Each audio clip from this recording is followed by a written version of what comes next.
Hello students, welcome to S classes.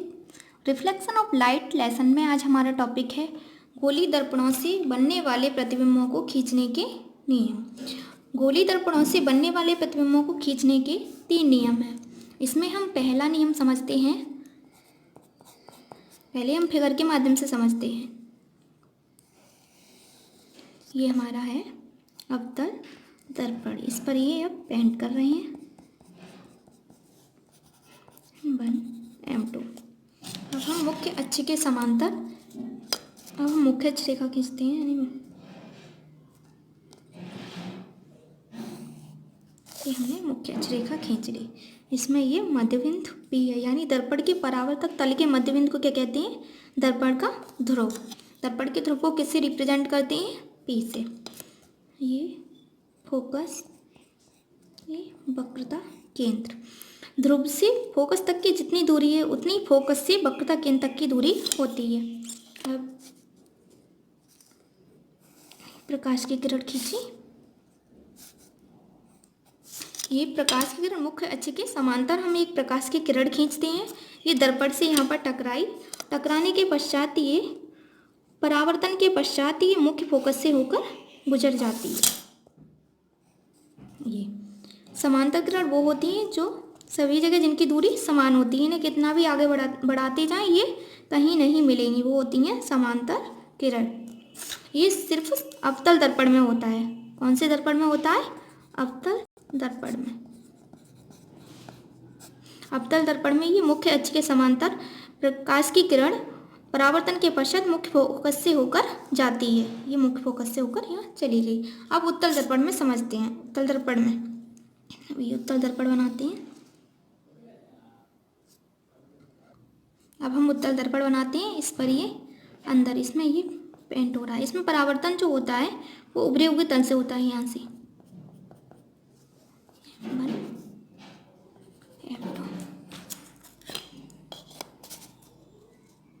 अक्ष रेखा खींचते हैं। इसमें ये हमारा हो गया दर्पण का ध्रुव, ये मुख्य फोकस और ये वक्रता केंद्र। ये मुख्य अक्ष के समांतर ये प्रकाश की किरण डाली हमने, ये मुख्य अक्ष है हमारी, और ये प्रकाश की किरण डाली मुख्य अक्ष के समांतर। ये फोकस से होकर ये केवल हमें प्रतीत होती है, ठीक है। ये मुख्य फोकस से होकर इसके बाद ये आती हुई, यानी मुख्य फोकस से ये आती हुई प्रतीत होती है। मुख्य फोकस से आती हुई ये होता है उत्तल दर्पण में। उत्तल दर्पण में ये आती हुई प्रतीत होती है, जबकि अवतल दर्पण में ये जाती हुई प्रतीत होती है मुख्य फोकस से। अब हम इसकी भाषा कैसे लिखते हैं वो समझते हैं। देखिए, चलो भाषा लिखते हैं। दर्पण की मुख्य अक्ष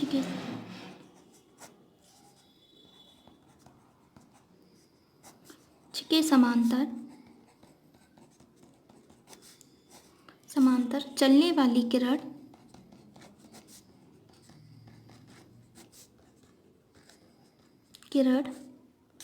परावर्तन के पश्चात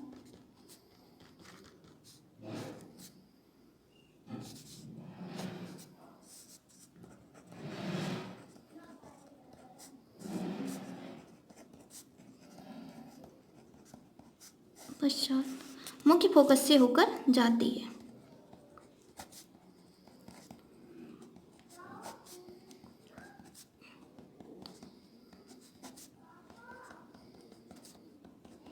होकर जाती है। दर्पण की मुख्य अक्ष के समांतर चलने वाली किरण परावर्तन के पश्चात मुख्य फोकस से होकर जाती है। अब ये परावर्तन के पश्चात यानी दर्पण की मुख्य अक्ष के समांतर चलने वाली ये किरण चल रही है और परावर्तन के पश्चात मुख्य फोकस से होकर जाती है। ये कौन से दर्पण में जाती है होकर? अवतल दर्पण में।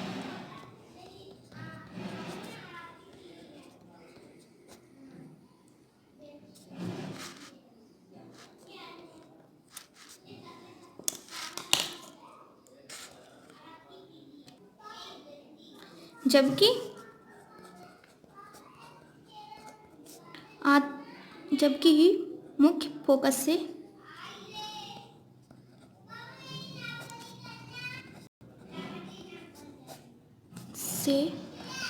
आती हुई प्रतीत होती है। आती हुई प्रतीत किसमें हो रही है? उत्तल दर्पण में।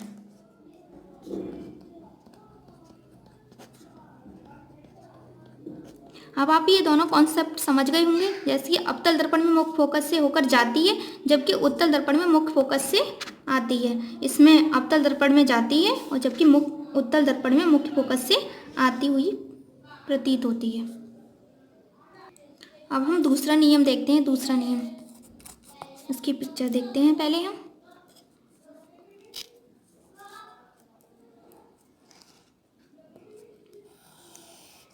ये अवतल दर्पण,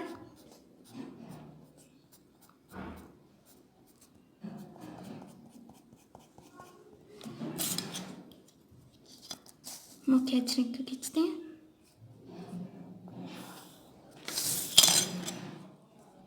बिंदु फोकस और ये वक्रता केंद्र। पहले जो किरण होगी वो मुख्य फोकस से होकर, ये मुख्य फोकस से होकर जाती है किरण। मुख्य फोकस से ये दर्पण से परावर्तित होकर मुख्य अक्ष के समांतर हो जाती है।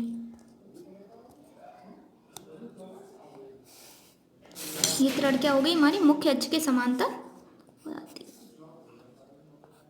ये किसमें होता है? अवतल दर्पण में।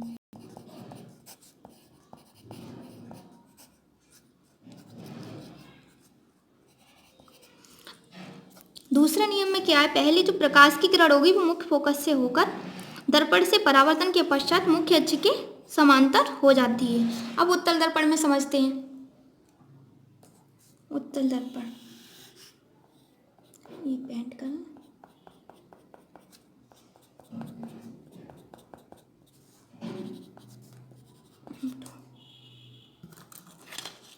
मुख्य अक्षरेखा खींचते हैं।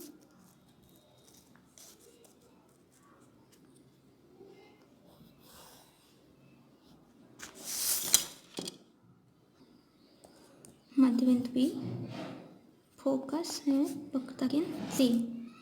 हम मुख्य फोकस से होकर जाने वाली, ये हमारी ये मुख्य फोकस से होकर जा रही है किरण,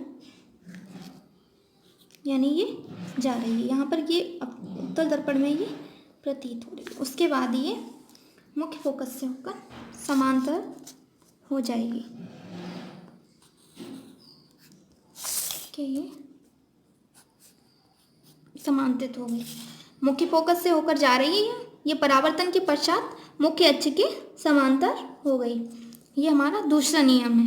अब इसे हम भाषा के माध्यम से समझते हैं। क्या? चलिए अब हम दूसरा नियम लिखते हैं। मुख्य फोकस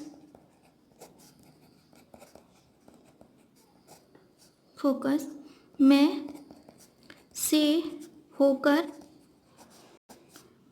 होकर जाने वाली किरण दर्पण से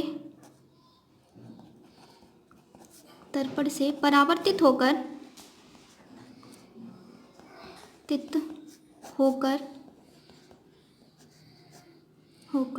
मुख्य अक्ष के समांतर हो जाती है।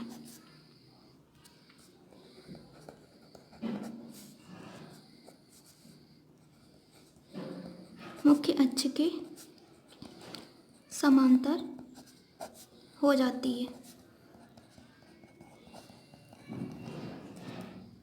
अब मुख्य अक्ष के समांतर कौन से दर्पण में होती है? अवतल दर्पण में। उसमें ये क्लियर दिखाई दे रही है, यानी मुख्य फोकस से होकर गई, उसके बाद ये दर्पण से परावर्तित होने के बाद ये मुख्य अक्ष के समांतर हो गई, अवतल दर्पण। अब इसी प्रकार सेम कंडीशन उत्तल दर्पण में है। मुख्य फोकस में से होकर जाने वाली किरण दर्पण से परावर्तित होकर मुख्य अक्ष के समांतर हो जाती है। यही सेम कंडीशन उत्तल दर्पण में भी हो जाएगी। अब हम तीसरा नियम समझते हैं। इसका तीसरा नियम, उत्तल दर्पण में मुख्य फोकस की ओर जाने वाली किरण दर्पण से परावर्तित होकर मुख्य अक्ष के समांतर हो जाती है। ये किस में हो जाती है? उत्तल दर्पण में।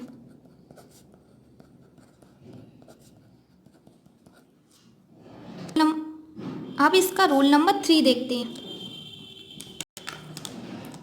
पहले हम फिगर बनाते हैं।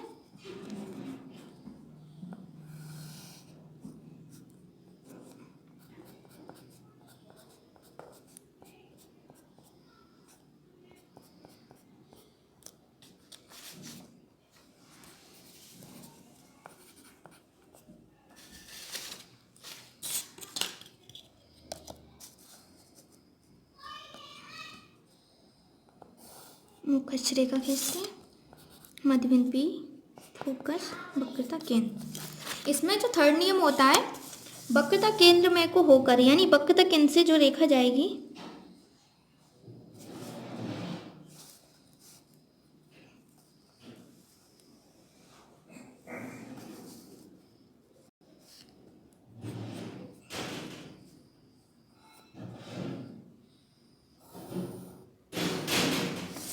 वक्रता केंद्र से होकर जाने वाली रेखा, यानी वक्रता केंद्र से होकर जाएगी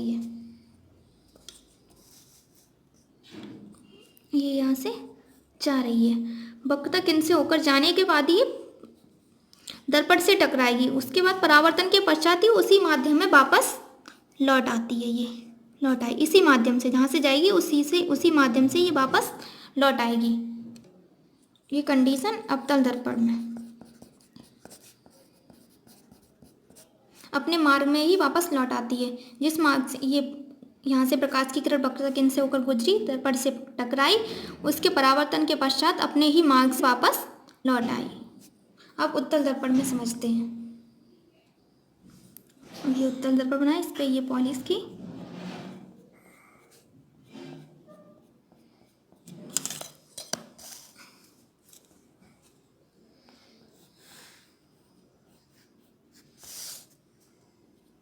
P फोकस और ये वक्रता केंद्र C, ये उत्तल दर्पण है।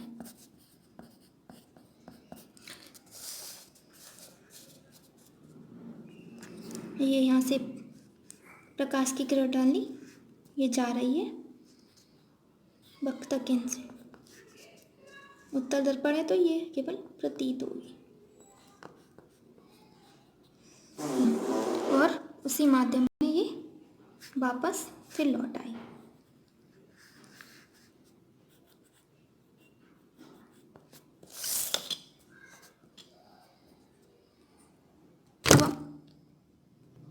इसकी भाषा समझते हैं रूल नंबर 3 की।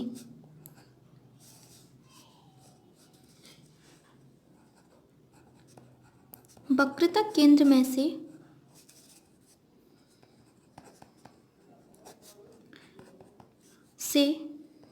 होकर जाने वाली प्रकाश की किरण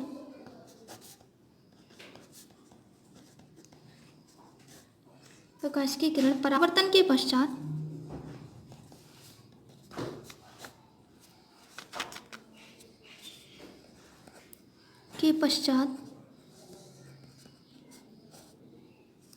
अपने ही मार्ग पर वापस लौट आती है।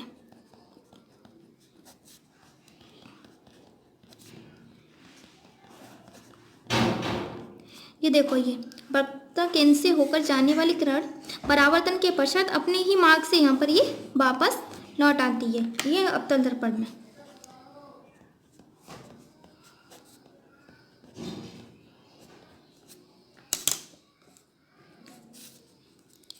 या हम ये भी लिखते हैं, वक्रता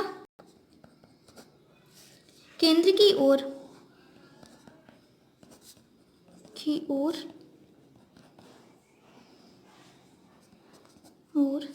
जाने वाली प्रकाश की किरण परावर्तन के पश्चात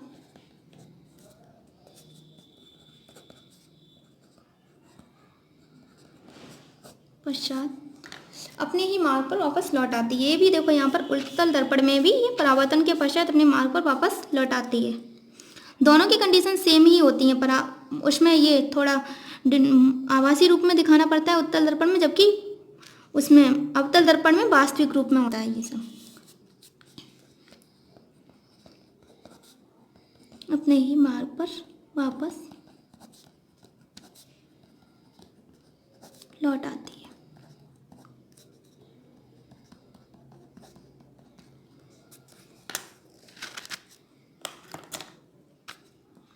उत्तल दर्पण में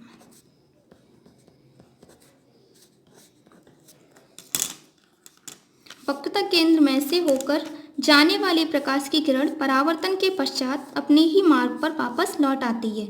यह वक्रता केंद्र की ओर जाने वाली प्रकाश की किरण परावर्तन के पश्चात अपने ही मार्ग पर वापस लौट आती है। सेम वही कंडीशन है।